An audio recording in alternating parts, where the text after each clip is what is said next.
In the wild world of professional wrestling, tensions can run high, even outside of the ring. Let's dive into a notorious incident that shocked the world and led to an entire country banning professional wrestling. It's a story that shows you just how far some performers have been willing to go to protect kayfabe over the years. Don't forget to like and subscribe to keep this channel going. Now let's start the video. Big Van Vader, a formidable presence in the wrestling industry, was renowned for his remarkable combination of size and athleticism. This larger-than-life performer left a permanent mark on the wrestling world, and his iconic mask remains instantly recognizable to this day. In April of 1997, the big man found himself in the midst of a bizarre incident in the country of Kuwait. Alongside WWE champion The Undertaker, Vader appeared as a guest on Good Morning Kuwait during WWE's Middle East tour. The trouble began when the show's host, Bassem Al-Othman, asked a question that struck a nerve with the wrestlers. He questioned the authenticity of wrestling, asking, "In Kuwait, they say this wrestling is not for real.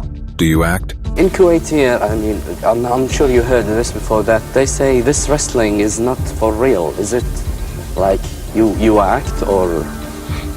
The Undertaker, always the diplomat, defended wrestling's physicality. Let me assure you, it's the most physical thing that you would ever do in your life. But when Othman pushed the issue, Vader couldn't hold back. He called the question insulting, and in a shocking moment flipped the table, then grabbed the host by his tie. So I find your remark and your question insulting. It's not my question, it's somebody... Does that fucking feel fake, huh? Does that feel fake? Hey. Vader then challenged him to join them for the evening show, promising he'd get his ass kicked before The Undertaker's turn. The host stood there shook as anyone else would be in his position. But I know what you're thinking. Was this a work or a shoot? The answer is both. According to Vader, The Undertaker, and several others, both wrestlers were informed backstage about the impending controversial question that would be posed during the live TV show. Bruce Pritchard, who was closely involved, points fingers at the local promotion responsible for bringing WWE to Kuwait at the time. He revealed on his podcast that the local representatives and promoters failed to brief the host and television studio on how the wrestlers would react to such a provocative question. So what happened next? As the TV show headed to a commercial break, the host abruptly left his seat and walked away. According to Vader, both he and The Undertaker then made their way down to the arena and had their match. Little did they know, the host and TV studio called the police shortly after the incident. The Kuwaiti police arrived after the live event, and Vader was arrested for assault and obscenities on national TV. This unexpected turn of events led to Vader spending a considerable 10 days under house arrest and facing a small fine. In a shoot interview filmed years later, Vader would divulge an intriguing detail.